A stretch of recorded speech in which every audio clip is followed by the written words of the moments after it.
Ethics, a novella about birds by Michael Cisco, Part 2. Get out! Get out! Get out! Shout the songbirds. We know! We know! We know!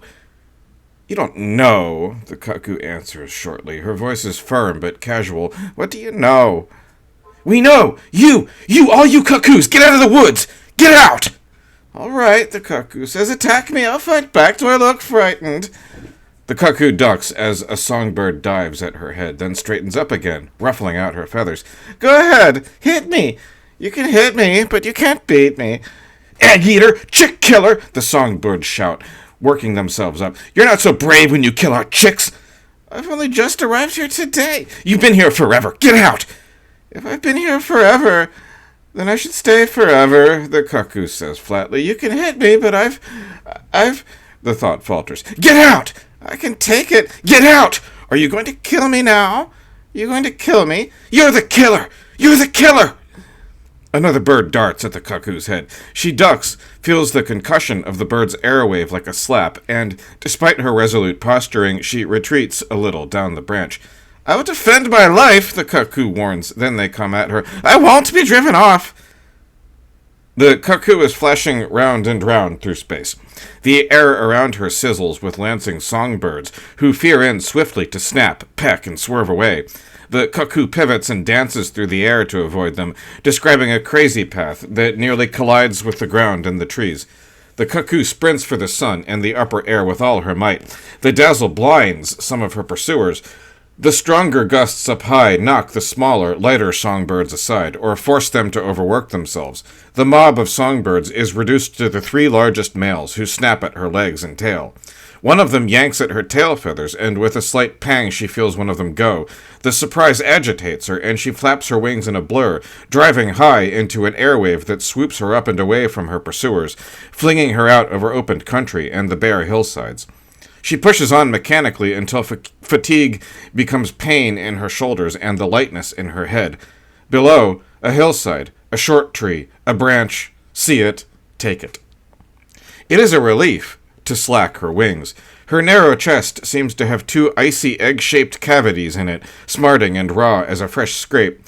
There's a little curl of hunger down below, getting stronger, too. Well, that was bad, but it wasn't the worst. While she has no vivid recollection of any more serious encounters, she is certain she's had them. Why else would she be so wary now? She came here a long time ago, but she was clever, and kept moving between several of these small woods, whose separations seemed to confound her host enemies.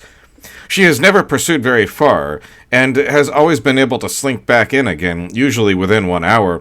If the birds are particularly riled up, she just tries a different stand of trees, that's all. The only problem with the open spaces is hawks.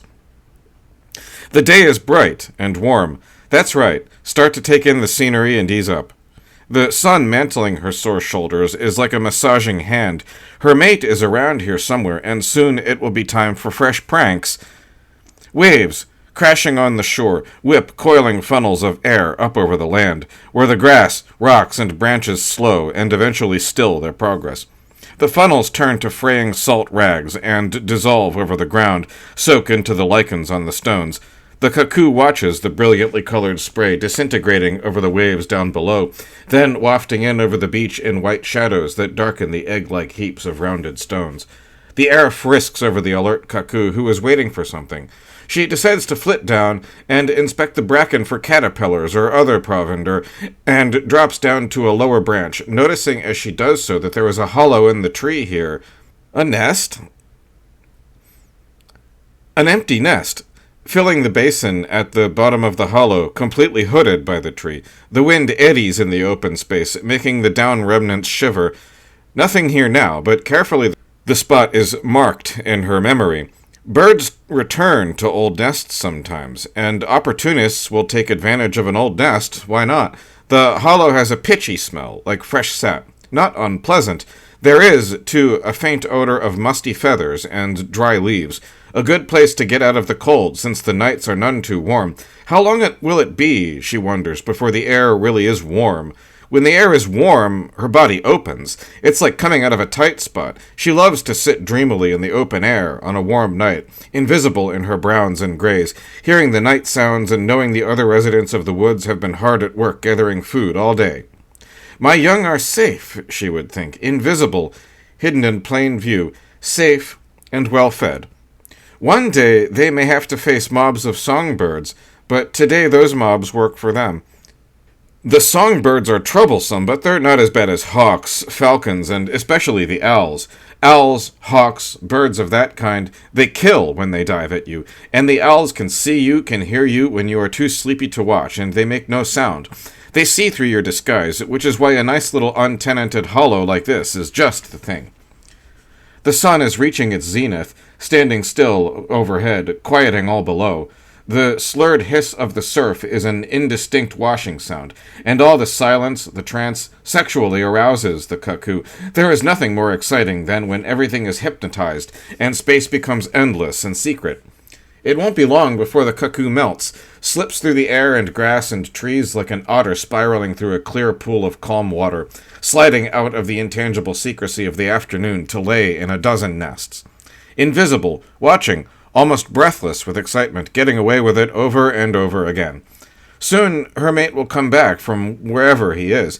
Every now and then the day stops. His voice is calling, not far away now, not too much longer to wait now. Waiting for him is torture.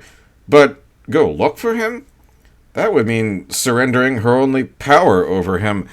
No matter how fiercely she expects him, she waits. She chose him. But then again, what choice did she have? She first saw him during a thunderstorm, before the rain began. The sky was ablaze, with livid seams interspersed with dark masses, huge, inaccessible cloud nests, full of sun eggs that fractured and spat out flashing bolts of white and gold with terrible smashes, bright bursts of the light of embryonic days, hatching out too early and dying. Then, up there, were countless little particles, birds, leaves, whatever the wind swept up toward the nests. From the stability of her perching place, she watched this sky, seeing everything until she saw him, and then seeing nothing but him, as if he were alone in a black void, himself bright and clear and flashing inside the visible diamond outline formed by his beak, tail, and wingtips. The perfect straightness of his outline calls to him. Using her voice, it is effortless, so that she barely hears herself. Against the chance eruptions of light and darkness and the flapping cascades of sound, the two of them swoop together on changeable wind, following the wind but always keeping together, passing each other, rising and dropping, braiding zigzags, staring wildly at each other, yellow-eyed, impassive as fiends, slicing the spiraling air before them with beaks like drawn daggers, feeling each explosion wrap and shiver through them but not flinching when the light flares. Finally, she alighted, unable to stand it, nearly exhausted, and he kept on flying inside her, his body the only point of light in a pupil of limpid blackness, turned, dove, swept up, flapped, teetered, with irresistible strength and effortless attention, showing his prowess in mastering the ceaselessly restless air. He was always flying, during and in between his visits, always seeing, always flying, and yet, when he called, his voice came to her from the heart of a motionlessness so perfect it stopped like another day, swelled, pushed the day aside, and englobed her for a moment in a landscape with him at its center, the domain of the carry of his voice. She stayed right where she was whenever she heard that. He would have to shift that center to her by coming to her. Instead of following his call, she let it fall on and all around her, becoming entranced by the way the sound faded into a silence that was like the sound of dust flowing on top of more dust. Then she would snap out of it and answer, letting him know where she was, which was where he would have to go if he wanted her. It's the songbirds that ruin it. Even splitting the open fields in a headlong rush to get to the cover of the trees and avoid the hawks has the thrill of daring to recommend it, but to be brutally awakened out of the seducing trance by the raucous cachinnation of furious songbirds, hideous and violent, that is abominable, that is the worst. to be swimming effortlessly from nest to nest, following expertly the promptings of each new circumstance, improvising like a master, the pulsation and bliss of delivery and escape mingled in one instant, repeated over and over, and wanting it never to end, and then to be forced to jump and start, veer and duck in ugly vaults, fury barking all around in lacerating voices, fly away thwarted, insides steaming and unquenched. That is intolerable. However, there is one songbird in the forest that is much worse than the rest.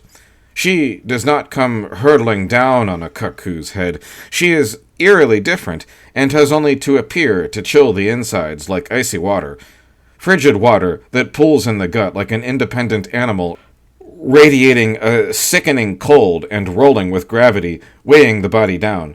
A horrible piebald pink and black patch mars the bright plumage of the head and neck on the right side, and worse, the eye on that side is gone, and the frowsy white hairs of a fungus infection sprout from the socket instead. Even the other songbirds steer clear of that one. That one has never badgered her, never joined in the tirade with the others, because that songbird is crazy. She is conducting crazy affairs of her own, mad ventures, dream travels. She turns up. That's what she does. Every now and then she turns up somewhere, as if she were everywhere.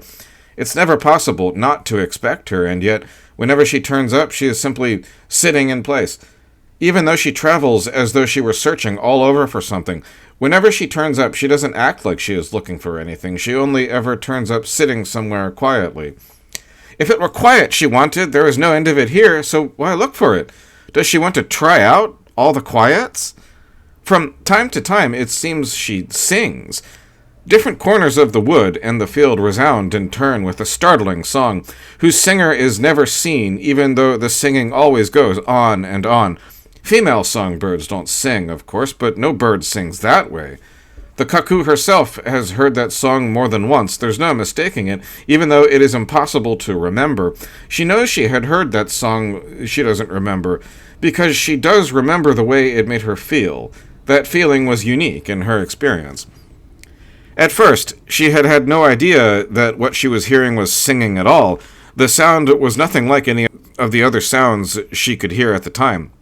What she noticed first was an intermittent impression, weakly tugging at her attention, which, to be candid, was not fastened to anything in particular just then.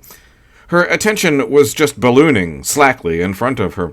After a while, the choice springing up out of a frisson of impatience, she curtly made note of the sound, the way she might suddenly scratch an itchy spot. That is, it was necessary to dispense a minute amount of attention in order to return the distraction to its proper place, alongside all the other things that weren't worth bothering about. Itching returns sometimes even after it's been scratched, and sometimes an itch is a sign of lice, for example. There are times when scratching an itch discovers a hitherto unnoticed injury, and times when scratching too vigorously damages the skin. This sound, once noted, took root in her attention. Its purchase on her grew. Because of the persistence of the sound, how long whatever was producing it went on, and because of the insistence of the sound, she couldn't ignore it. The sound was not going to be like any other sound, in timbre or in behavior. It was determined to be different. It was only with effort, and experimentally, but still without being fully aware of what she was doing, that she identified the sound as singing, and it was because she couldn't feel satisfied with that designation that she continued thinking about it, so now she was listening. The singing was sort of morbid. As she listened, increasingly fascinated by her own inability to connect what she was hearing to anything else she'd ever heard, she experienced a succession of associations, which flashed before her mind more abstract than concrete. She didn't see a rotting log toppling apart and fledged with gills, a stagnant pool all pricked with tiny bugs, the corpse of a baby chick squashed into the roots of a tree, the black scar where the dry grass had burned, the browning splash of blood on a stone where a hawk had paused to devour a sparrow. All the same, somehow all these things occurred to her, not vividly, but all the more distinctly as they were passing. That singing was primarily the passage from one of these things to the other. Birds sit and sing, The song emerges from a given location and travels, but this song traveled like a moving bird, and it made the cuckoo sit still in order to travel with it, even though she didn't want to, didn't care. Ignoring it would mean acknowledging that there was something to ignore, giving it an importance it shouldn't have, but then deciding not to ignore it, or rather ignoring that decision, had the same result. It seemed that any thinking at all led her into the song, which wasn't worth bothering about, but which, for that reason, irritated her. Was that bird song? And was it a songbird? There was plainly only a single voice singing, but somehow the quality of the voice, what made it the voice of some sort of bird, was behind what it was singing, and couldn't be isolated. The voice was too quick, and the changes it made were too drastic and swift. Each new tone canceled the memory of the one that preceded it. That song might be only one note repeated over and over, simpler even than the cuckoo's own two-note call. No one saw what sang that song, but who else would sing like that if not her? When not listening to the singing, which she heard more than once, the cuckoo can imagine that songbird singing, her tufted, sightless eye socket turned in the cuckoo's direction, but seeing her all the same. How bizarre that was! It gave you the creeps! The prospect of that bald scar and the opportunistic growth makes her shudder with repugnance, perhaps because she feels forced by the sight to imagine being that songbird, living with only one eye, and with a hideous appearance. There are times when she deliberately conjures the mental image in order to make herself feel good, though, to the extent that she is gratefully aware of the intact plumage on her own face, of her own two good eyes, and the regularity of her own voice. No, there was some ominous promise in that song. To sing as if the rot itself were singing, the pain in the splash of blood, or whatever it was that ground logs to crumbles and shat all over the flowers until they were mashed brown face down and shapeless into the mush, as if the moon were singing in the sky, darting leprous tangles of sound in all directions like moonshine, making land and sea ghoulish despite the colorlessness of the wind, which for some reason can't blow this weightless lunar snow off the grass, or the sand, or the greedy rocks that seem to cultivate the gleaming moonlight that showers them, really shameless, basking in it like huge bulls, rolling in moon muck. How many times had she, half asleep, mistaken the chill glamour of the full moon for daylight, and nearly flung herself into space, thinking the day had already begun, exposing herself to the vigilance of the unheard owl. And now the fucking thing sings, too. That is just the end. The cuckoo resents this reminder of the fatal world. What she likes is the soothing ratiocination of the breezes and waves, the motherly fluttering of the feathered wood, like a vast brooding hen, a whole flock of them with long wooden legs and toes that need the earth. Among the chorus of singing birds, who toss their voices like different colors that crisscross and partially intermelt, there are still better notes that no one sings, little pauses, like gaps in a huge ghostly nest of voices into which a dexterous and quick-witted cuckoo can slip a bit of something, smuggle a clever parcel of something. Among all the notes and pauses, she hears everything she knows. What does she hear? Eggs being laid, nests being made, a fluttering search for food, her own heartbeat, of course, very important, the abrupt calls of scrub jays, the lazy grating crows, accelerating thud of grouse. The breathing, the long riding whisper of the trees, the crash of surf in the distance, the plunks and hiccups of the stream, mumbling over rocks, the regular call of dogs, the meshed calls of other songbirds, the calls of mourning doves, the calls of snipes, the calling of crickets. If one were born free, one would, so long as one remained free, form no conception of good and evil. Pulsing, breathing, barking. The virtue of the free is seen to be as great when it declines dangers as when it overcomes them. Pulsing, breathing, barking, crickets, snipe. Timely retreat, as courageous for the free as combat. Courage or presence of mind are shown equally well, whether the election be to give battle or to retreat. Pulsing, breathing, barking, crickets, snipe, grouse, quail, surf, stream. The one who is free, and who lives among the ignorant, strives to avoid receiving favors from them.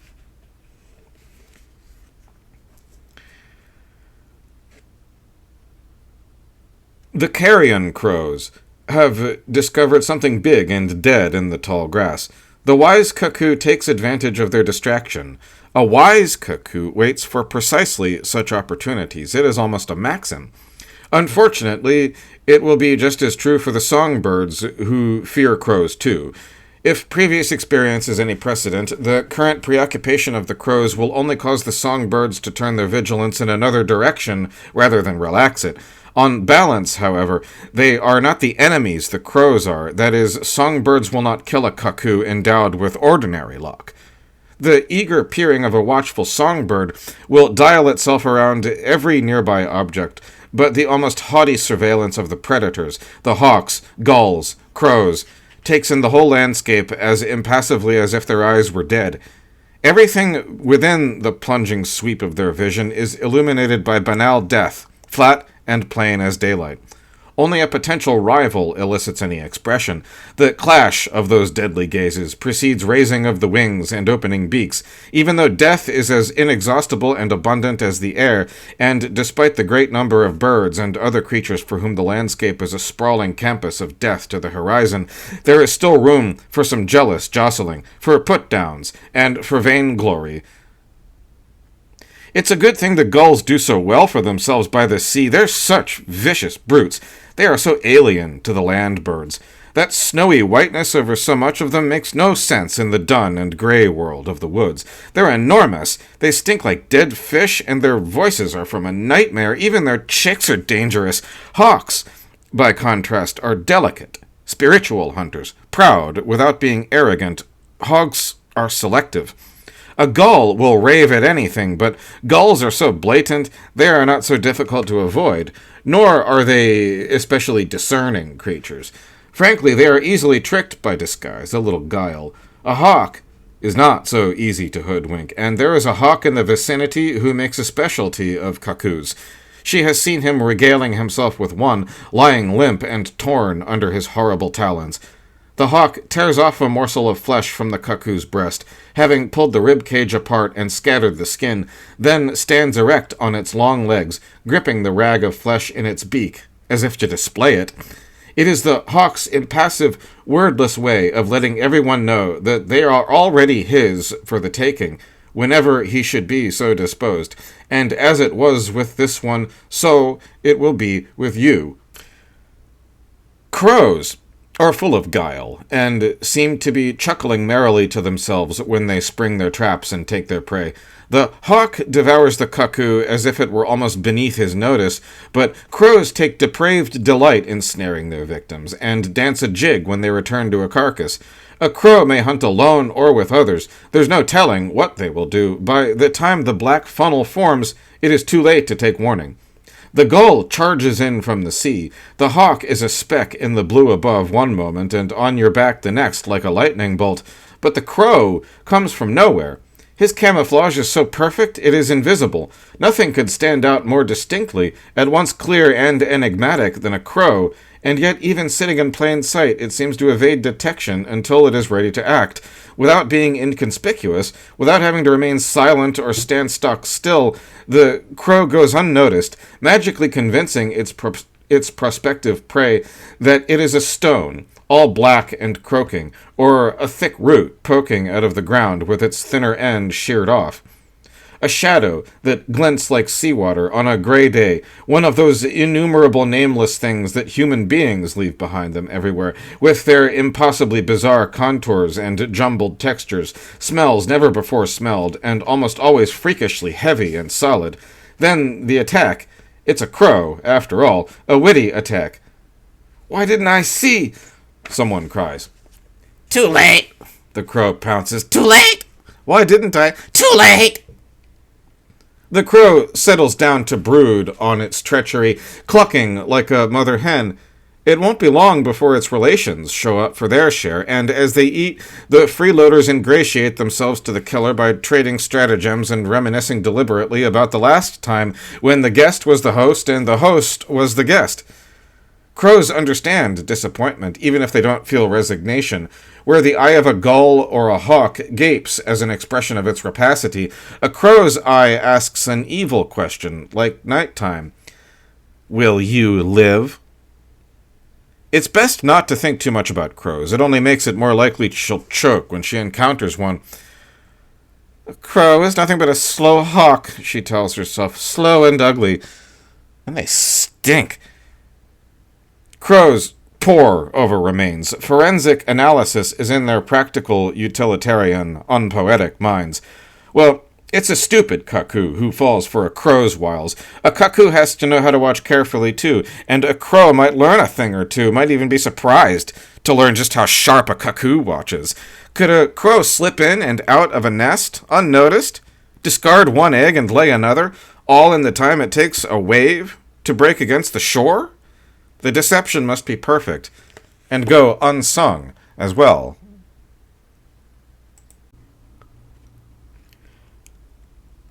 All in a moment, the landscape is half and half blue shadows and livid light, like an instant snow shower, but it's a pulsing dart in the sky, racing down toward the mountains. It isn't lightning, though, because the sky is clear and black, and there's no sound at all. Light without sound, and a neat line cooling its phosphors in her eyes now, and slipping and sliding as the cuckoo blinks, startled, wondering if this strange greenish firefly light is anything to worry about.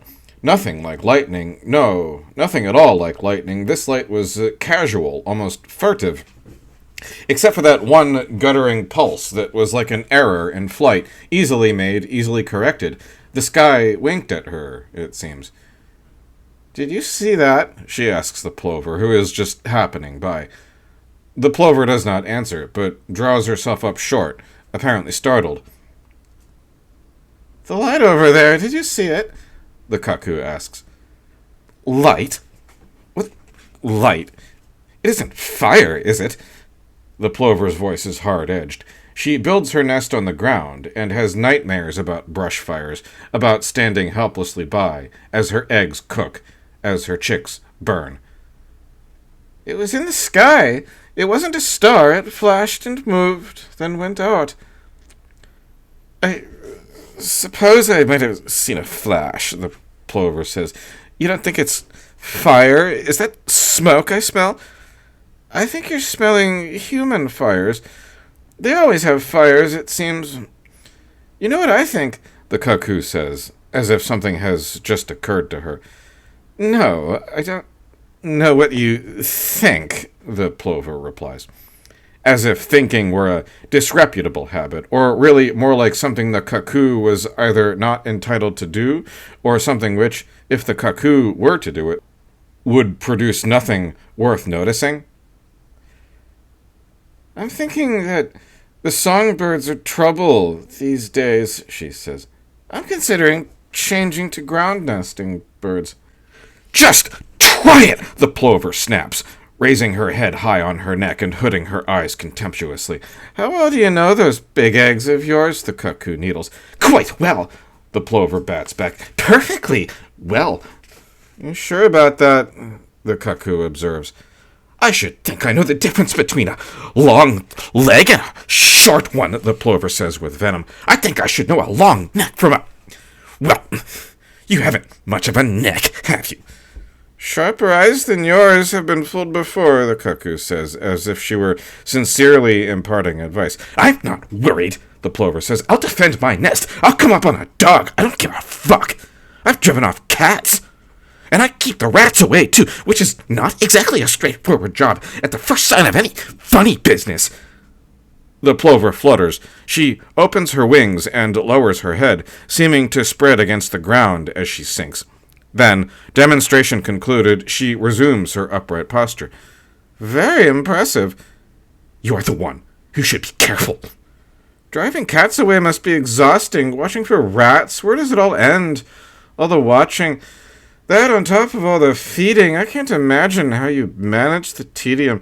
"I'm sure you can't, my dear, any more than I can imagine having nothing to do at all day." "Oh, it's easy. Very easy. For such a clever bird as yourself, I'm sure. Just imagine doing exactly as you please." "Well, it pleases me to be a good mother," the plover answers, looking off toward her nest. "Someone gets us all in the end anyway. And so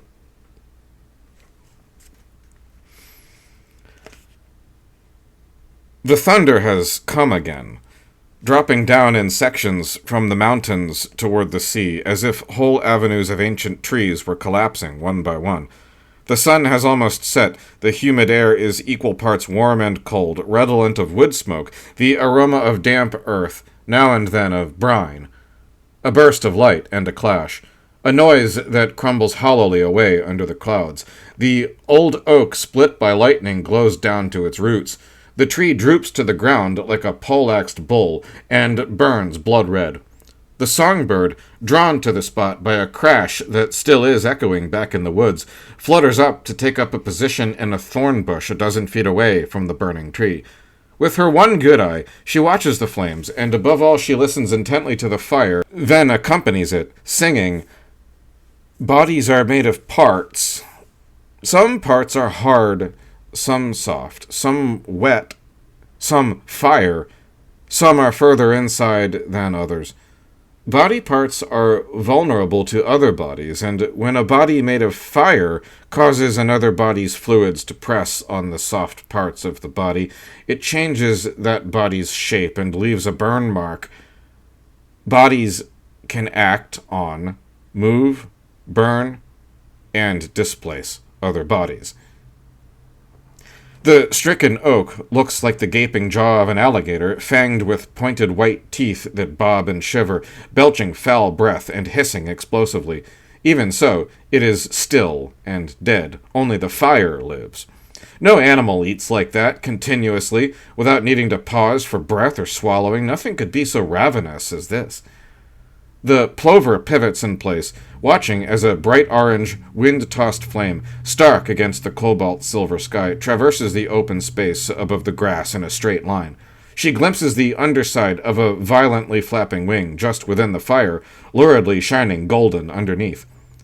The cuckoo snaps out of a shallow sleep when the songbird alights on the rim of the hollow. The burning wind-whipped twig in her beak makes a violently flickering chaos of light inside the tree. The flame has caught at some of the feathers on the songbird's head and devours the white tuft of its fungal infection a thread at a time, with tiny, wildly mobile sparks. The songbird opens her beak. The burning stick falls into the warm, dry bed of twigs and leaves the cuckoo is lying on. At once, long, guttering tongues of smutty yellow flame rise around the cuckoo with a liquid outline and searing heat. The cuckoo launches herself directly into a flurry of buffeting wings. The songbird's beak gashes the cuckoo's face, barely missing her left eye. The cuckoo flounders and falls back into the burning nest in confusion. A wing beat flattens the fire, which curls back around on her and catches a path between her shoulders. The sudden pain is like an impaling thorn screwing into her, and she goes wild, barreling through the songbird and out, dazzled into the indigo, out into the indigo, and falling all the way to the ground, writhing and croaking, calling out in a voice she doesn't recognize as her own. The songbird is perched and watching. Smoke streams from her feathers, and the firelight whips shadows around a solitary and unblinking black eye, reflecting a tumultuous golden streak. Visible as thrashes against the muddy ground and lacerations of beautiful gold, vaguely lit by the smoke-muddled vision of the firelight from the nest as it twists a sturdy volute of fire up through the opening, scouring the edges of the hollow, the cuckoo is a silhouette against its own burning body, full round encircled in the black eye of the watching songbird, who remains where she is, despite the sparks that churn all around her, until the cuckoo lies still, dark in her own smoke.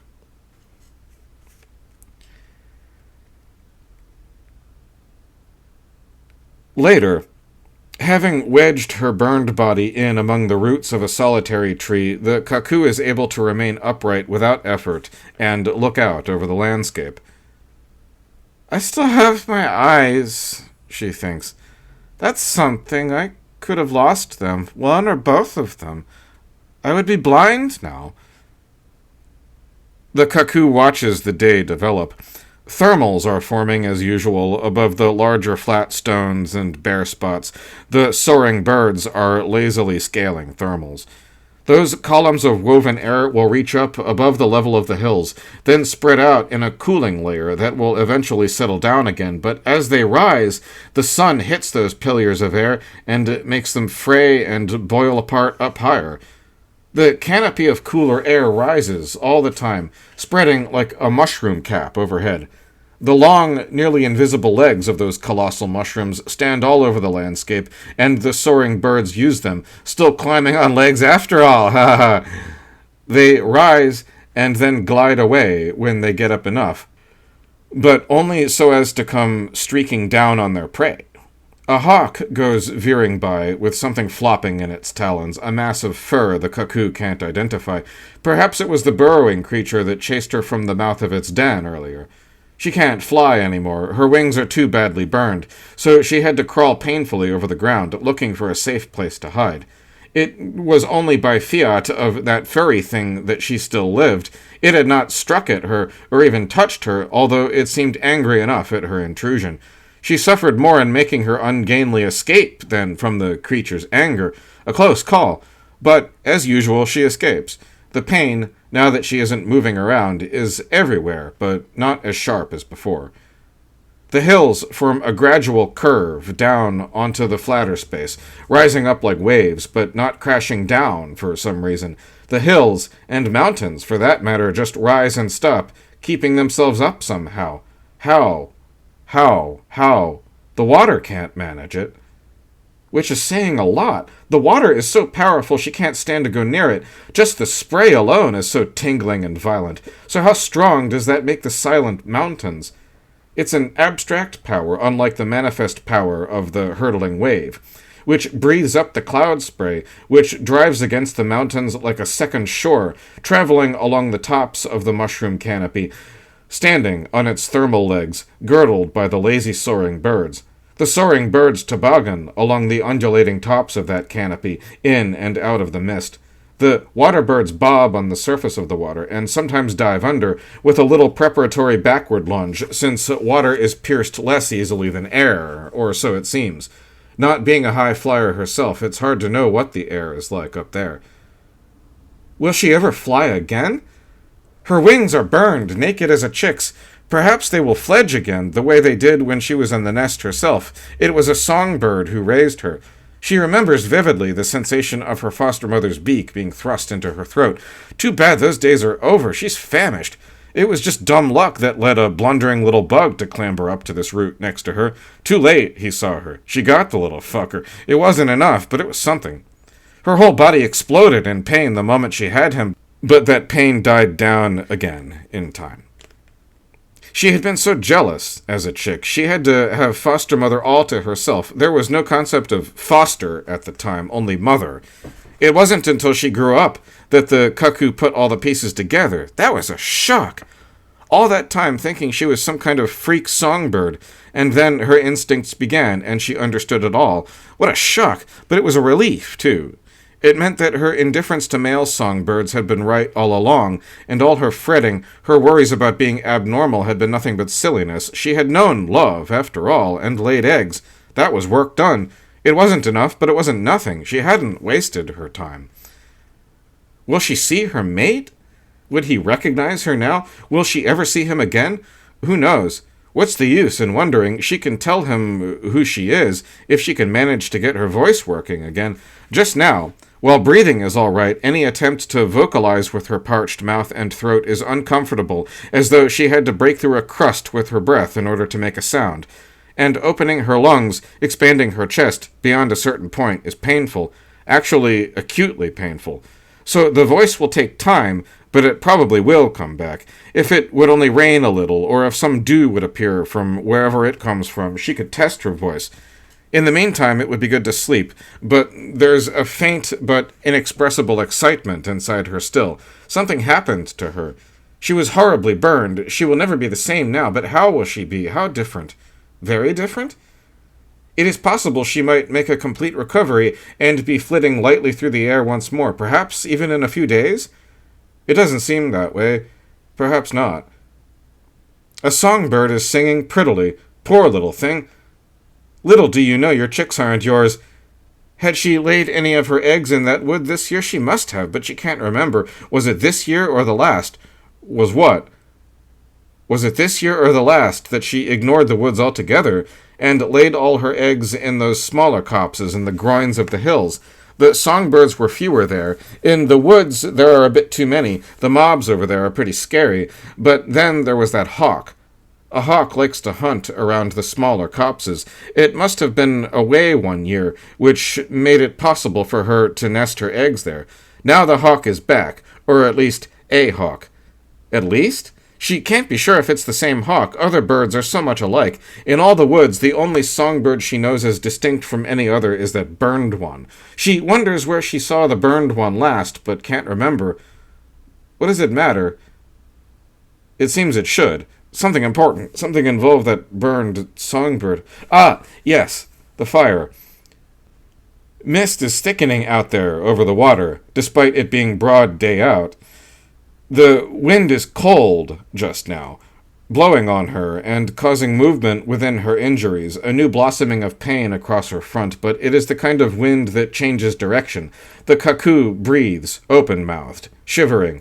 She did not get far from the tree, which is probably not burning anymore. She still thinks of smoke, but the air is free of it. It occurs to her that her mate will swing by. He never has, but then that doesn't really matter. What he has done in the past and what he will do in the future don't seem to have much in common, not as far as he is concerned. Out over the grass, clouds roll from position to position in the sky, seeming to knock against each other and to send each other coasting into a different place. They walk in the meadow on thermal legs, like with huge boulder feet. Birds shuttle up and down and side to side, weaving an intangible cobweb of faintly visible wakes. These straight wakes become scribbles without losing any order. It's surprising. It is not in the nature of reason to regard things as contingent, but as necessary, she can hear them say, and then something more that she can't make out. The song is very far away. It doesn't say those words, but it does have that idea to it. The singing, the scribbled wakes, the thermals, and the clouds. Her mate is coming with some food in his beak for her. He'll perch on the root just by her head, and she will widen her mouth and receive it from him just like that. As she recovers, he'll have to make fewer and fewer visits, but he'll stay with her just to keep her company. He never seemed to be the sort who would do something like that, but nothing prevents him from doing it. Perhaps he will come soon. The day seems to be darkening strangely, even though the sun is still fairly high. The sun is no less bright, but the sky around it doesn't hold its light. The daylight drains from the sky. Curious. And the azure dims something like the nameless color of a dark, reflecting puddle. Steadily dimmer and dimmer, a transparent kind of black clarity that she doesn't really see, which is more the bizarre absence of the sight of this one part of the world. The sun hangs in a thing she can't see, an even shadow. The songbird is singing in it. Singing is foolish and difficult anyway. A few simple remarks, a heads up. The rest is silliness, harmless. That dark sky. Is it going to rain? There's too much sun for the rain. Then why so dark? There's sun, no night. It's too early for night, isn't it? If night falls, he won't come. It's a given that because of owls, silent killers. But she's tucked away. The roots she lies among will keep her from being seen. She's been lying in this spot for an incalculable time, and has not been molested. It's a good spot for her. She's hidden, but her mate will find her anyway. He will know to look for her when he sees the nest is burned out. She won't be able to call him, not with her throat so dry, but she will want him so much that he will come to her and feed her. The ocean seems to be boiling. It is flooding upright. That is, the mist is lifting from the waves in a dense, steady exhalation, making the sea so misty she can barely make out the curling edges and subsidences of the larger waves. Nothing but lines and angles. The gulls, the wind. A dog barks. The songbird stops singing. Has it been singing? The wind-driven waves drive the wind onto the land, driving the leaves and anything loose onto the grass, rolling over and over. Leaves flap in the wind. Grass flaps in the wind. Windy here. Mist ascending straight there. Isn't it an inconsistency? The cuckoo wonders, what is this frightful shape that is coming? The mist thickens, and the shape becomes more distinct. Is it coming? Or standing up, like mountains in the ocean? Or has she somehow gotten turned around? Or has she been facing the mountains all along? So then it's the hills that are moving in place, spinning like wallowing pigs. Black points the erect ears of the horses, and cows cut the gold into moted beams. Lay them across the pigs to the sea, where the beam ends beat back the mist and drive it down. That isn't happening, though.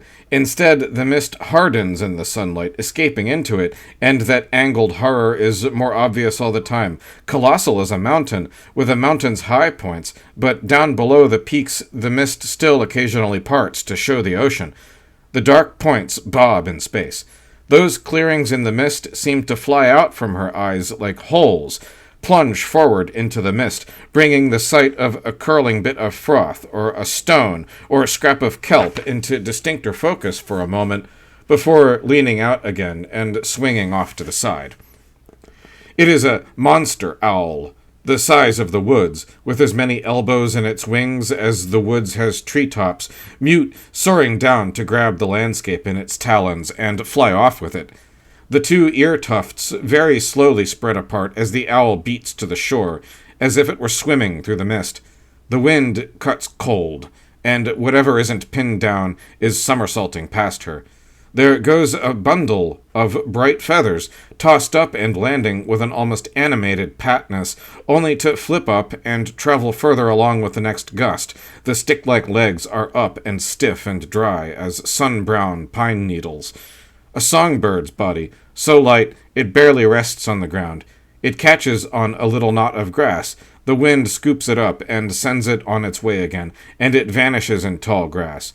Strangely wind-tossed grass in stationary mist that stands everywhere now. Very misty today. It is a fine, even whiteness, more color than light for a change. A nice change. The cuckoo is soothed